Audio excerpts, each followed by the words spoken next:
Frankenstein's Aunt by Rune Pettersson. Can a werewolf be cured? A great draught whistled through the library, and there was a smell of cold stone, as in an old church. Talbot's face lit up. "Why, hello, Dracula! So you're out flying at this time of day, are you?"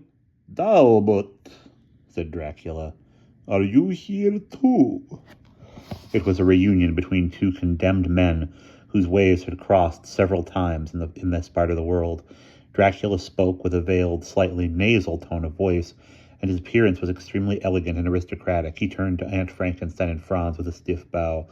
"Madam, sir," he said, "allow me to introduce myself. I am Count Dracula. I was just passing and I saw a light on in the library. It is good to see new blood has come inside this house." His thin black lips curled into an enigmatic smile. "Well, Count Dracula," said Hannah Frankenstein, "that was a nice little transformation scene, shaking yourself out of almost nothing. And what can we do for you?" "To be honest, and to use a metaphor, I have been out all night flitting like a bee from flower to flower. Now I long to come to rest." "In other words," said Hannah Frankenstein, "you want to get down into the coffin and close the lid over yourself." Dracula swept his black cape with its blood-red lining close around him, bowing meekly. "I hear, madam, that you are well acquainted with my unfortunate fate." A tomb-like chill came from his figure, his eyes burning with a cold black glow in his white face. "Well," said Aunt Frankenstein, "I know the main features of it. You're a typical nocturnal creature. You can't stand sunlight, and you occasionally transform yourself into a bat." "I prefer to say vampire." Dracula smiled again, his white fangs gleaming inside the black lips. He gave a slightly hunted glance out of the window, where they could see from the sky that the sun was rising. He bowed once more, and his smooth black hair shone like the polished marble on a sarcophagus.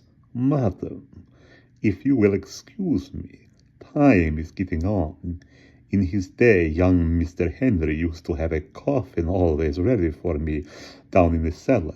Would you permit me to leave you now and go to rest?" Certainly, said Hannah Frankenstein. "Rest in peace." "Unfortunately, that is just what I do not do," said Dracula in sepulchral tones. "I am condemned to eternal unrest. Au revoir, then." He flung out his cape like a pair of wings and began to shrink and turn into a vampire before their very eyes. With a hissing sound, his body was sucked up from the floor in a drapery-like movement and became the flapping black figure of a large bat. "I suppose he'll go as the crow flies to the cellar. That's quicker, of course. But I thought he was nicer as a human being. Talbot, would you mind opening the door for him?" The vampire flapped once around the walls before vanishing through the door. There was a smell of dust and cold stone, a tomb-like chill in the draught from those terrible rustling wings. Talbot closed the door. "We're condemned men. Things aren't easy for us," he said, his forehead deeply furrowed. "Yes, I can see it's hard work," said Hannah Frankenstein, "especially with all those quick changes of role. You're nicer as a human being, too, for that matter. Those fangs you acquired last night, they're not at all becoming." She suppressed another yawn. "Yes, now I'm going to do as Dracula has, go off to bed before the sun rises." "That'll be any minute now," said Franz, over by the window looking out. He was slightly pale. This accumulation of bizarre figures was beginning to get on his nerves. Aunt Frankenstein was standing with her hand on the door handle on her way out. "I forgot to ask the bat what he wanted for breakfast. What does a thing like that eat, birdseed or cheese or both?" "Aunt," said Franz gravely, pushing up his glasses, "I don't think you've really taken it in. Dracula is a vampire. He is a ghost who sucks blood from living people." Hannah Frankenstein suppressed yet another yawn. She was very tired. "Blood. Oh, yes. I'll tell Igor before I go to bed. 1 tea, 2 coffees, and 1 blood. Good night, boys." She left. Franz stared at the closed door. She's tired, of course, but I don't think she really took me seriously. She didn't take me seriously at first either, said Talbot. They heard a cock crow in the distance through the open window, and others echoing in reply from various directions. The morning mist lay white in the valley, and over the forest-covered mountains in the north, they could see an orange-colored light.